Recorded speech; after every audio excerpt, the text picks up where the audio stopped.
Welcome back, everybody. This is Eric and Chad here with Iraq Veteran 8888. We got another gun gripe for you today, and we are going to be discussing just a slight update on HR8 and HR1112. We're going to discuss those just a little bit more in detail. I definitely want to take a moment to thank SDI for being a big help to our channel, supporting us. They're a great group of guys. If you need anything that's related to higher education in the world of gunsmithing, ballistics, reloading, any of that type of stuff, they are a great bunch of people, and they will definitely get you taken care of. And we've been involved with them a good bit, teaching on and off. We stay pretty busy, so sometimes it's hard for us to teach, but I really love their organization, and they're a great bunch of people. If you need anything related to that sort of stuff, make sure you look into them. If you got unused GI Bill, they're great people. They'll take care of you on that. So let's break into this a little bit more, okay? We've discussed HR8, and I don't know if we've specifically mentioned HR1112, but here's the thing that's scary, guys. The Democrats are getting really, really organized, and they are well-funded, they are motivated, they're organized, and they are most certainly trying at every single step to try to erode our rights, bit by bit. And they're doing everything from reporting falsehoods, spinning the data and making up data, rejecting facts, rejecting all things logical, and they're going down the complete emotional roller coaster of lies to try to get this thing pushed through. Okay, I'm going to briefly mention what each of these. I'll let Chad talk a little bit here about HR8 and HR1112. HR8 is the. I want to say that it's maybe the sister bill to the one that we discussed before in the Senate regarding universal background checks and everything. But HR8 is the House bill, criminalizes the private transfer of firearms and targets law-abiding gun owners for persecution. It would make criminals out of law-abiding gun owners for simply loaning a firearm to a friend or some family members. This bill would not stop criminals from obtaining guns because criminals do not comply with the law. What? The major issue is that the only way they'd be able to enforce it is through some form of registration of all firearms, which that is probably where it's going to fall on its face. However, we still need to fight it, and we can't, we can't be complacent. The big thing, universal background checks.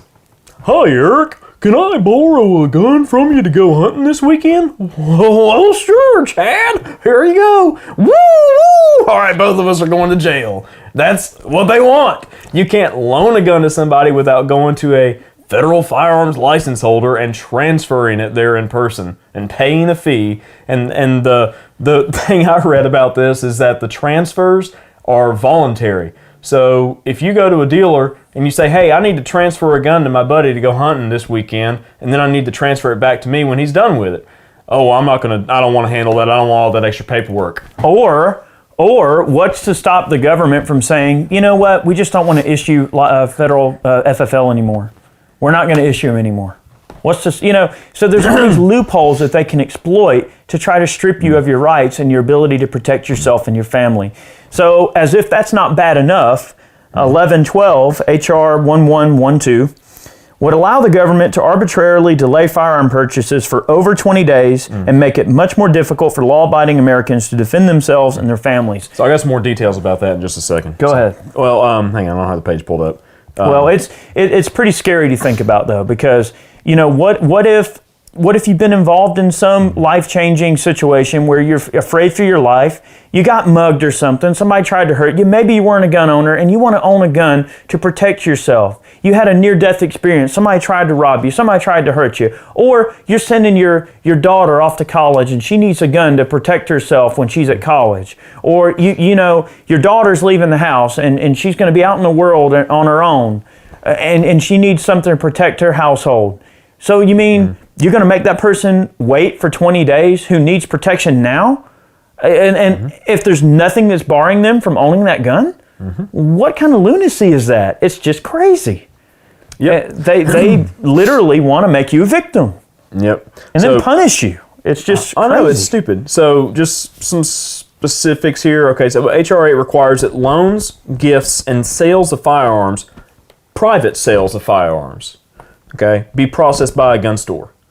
All right, regular gun sales are already purchased by federal firearms license holders. You go to a gun store, you buy a gun, you fill out a 4473 that is processed by the FFL to, allow that firearm to be transferred out of their inventory to you as a private citizen. After you leave that store, it is your property to do with as you so choose. Private that's the property. way it should be. But let's see, the same fees, paperwork, and permanent record keeping apply as to buying a new gun from the store as it would be loaning, gifting, or purchasing it private on the private market. If you loan a gun to a friend without going to the gun store, the penalty is the same as for knowingly selling a gun to a convicted violent felon.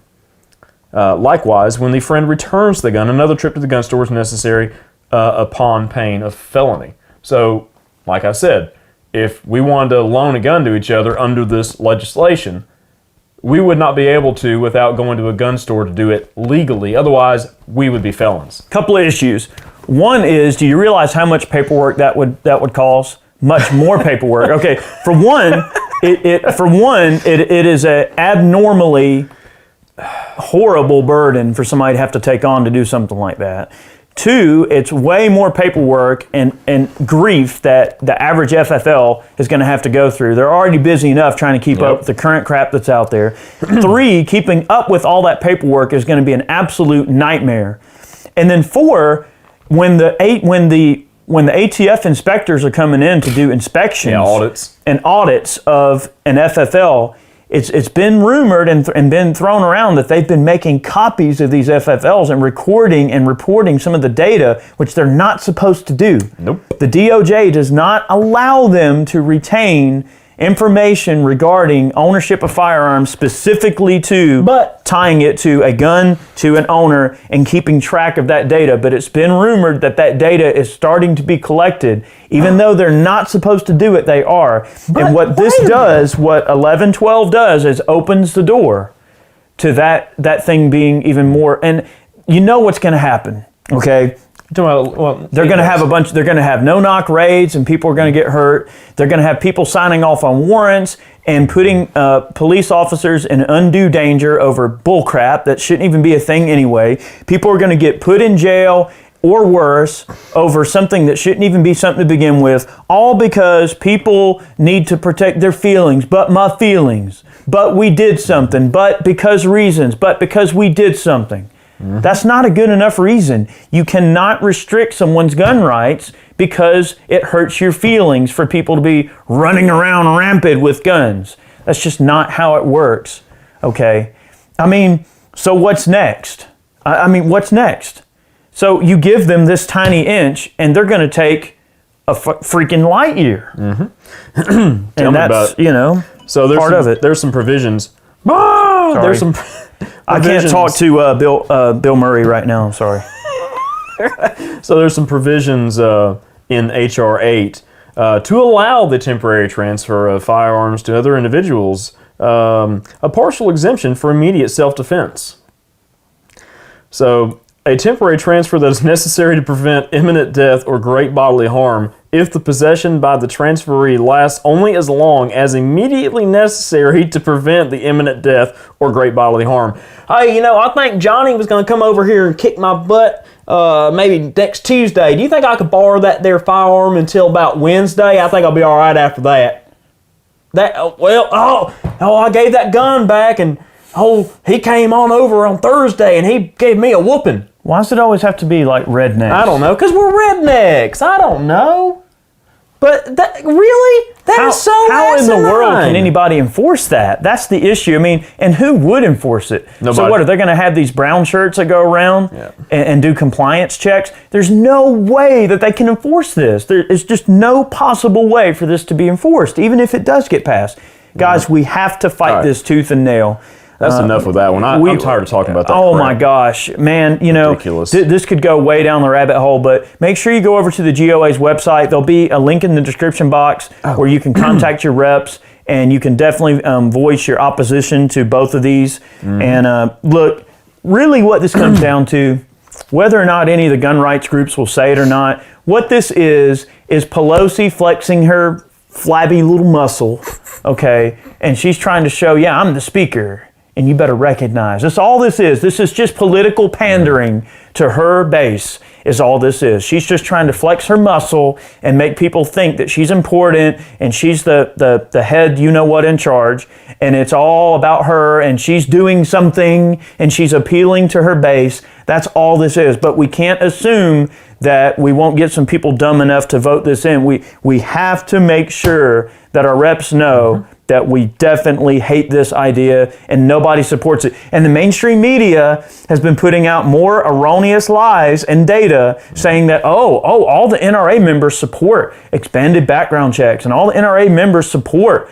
all of this stuff. Sorry, what the top executives at the NRA support is not what the people support. That's right. And I think the last data that I saw was that 92% of polled NRA members, now they polled the NRA, but I'm just going to mention that 92% of NRA members that were polled as to whether they supported assault weapons bans and whether or not they supported red flag laws and expanded background checks, over 92% of the people said, absolutely not, we do not support this. So I want to know, who is that 8%? Are they on the board of the directors?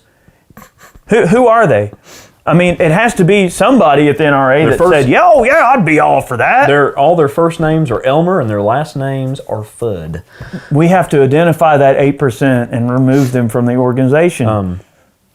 Ridiculous. Just saying. Ridiculous. All right. Hate me if you want, but the truth hurts. Some of the details on 1112. This is really weird. All right. So if you guys are familiar with the current process, we've described it and discussed it in the past. Okay. When you go to buy a firearm at a gun store, all right, if you have to submit to a background check because you don't have a carry permit, a lot of places, if you have a carry permit, you don't have to go through the FBI background check because you've already gone through an extensive background check, okay?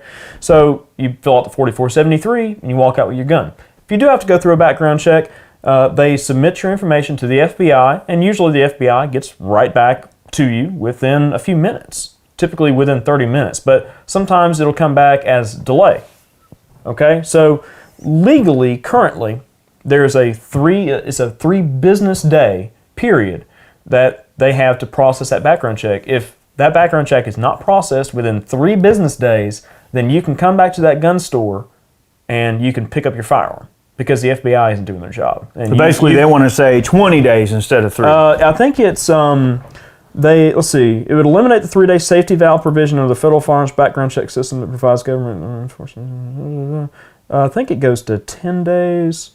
Pretty sure it said 10 days. If an FFL initiates a check and does not receive a response from NICS, National Instant Criminal Background Check System, after 10 business days, the prospective purchaser may petition the FBI to permit the transfer to proceed. The FFL may not proceed with the transaction until an additional 10 business days have elapsed from the date of the petition. So you as a gun owner, you go to the store, you buy it, you get whatever. You either get delayed or they just don't process it, whatever the case is. You wait 10 days, okay? You file a petition, okay? You have to wait 10 more days, all right? So if you get to a certain point, I believe there's a loophole in there where you pretty much have to start the entire process over. Let's see, the additional 10-day business wait after the petition would make, this is talking about like if you buy a gun on Black Friday, which is the largest day for purchasing anything, guns included. Let's see, the petition would make December 31st the first day that the FFL could transfer the firearm, but then that would be prohibited because the NICS check expired on the 29th. Because the National Instant Criminal Background Check System, those background checks expire after 30 days. Calendar days, not business days. Now, what if you have a permit? Can you Well, this doesn't affect permit holders, right? Because permit holders, most states, if you have a permit, which should be constitutional anyways, but regardless, gotcha. You can walk out of the store with your firearm that you purchased. You fill out a 4473 for. But the problem that they're describing here is the difference in calendar days and business days. Business days, Monday through Friday. They don't count weekends. Calendar days, it's every day. So you're talking 10 calendar days and 10 calendar days, but then 30 consecutive days, there's an overlap there, and it can cause problems, and it can prevent you as a law-abiding citizen and from exercising your Second Amendment rights going to purchase a firearm from a gun dealer.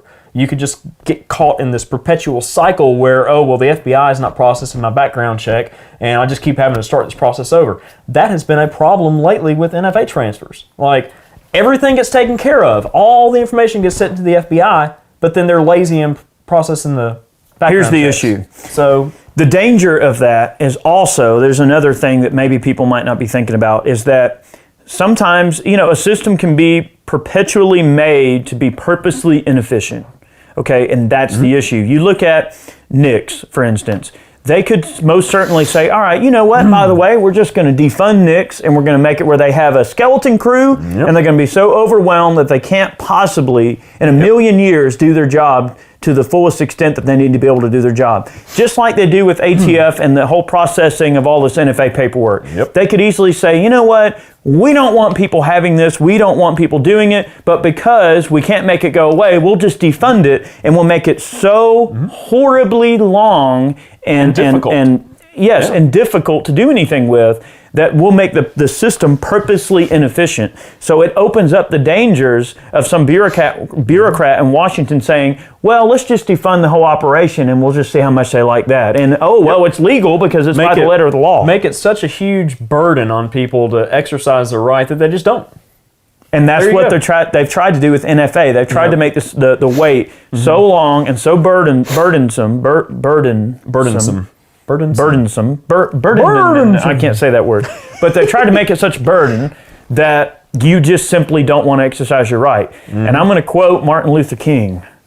All right, a right deferred is a right denied, and that's the bottom line. If it's okay for me to own a suppressor, now granted, besides the point of being an illegal $200 tax on a right, you can't tax a right, but they do. Okay, and I hope we're going to be able to get that dealt with because you're not supposed to tax rights, but yet they do. So $200 tax stamp aside, if it's my right to be able to own a suppressor and I'm allowed to own a suppressor and it takes me a year to get a suppressor, that's bullcrap. They need to hire more people. They need to make the system more efficient.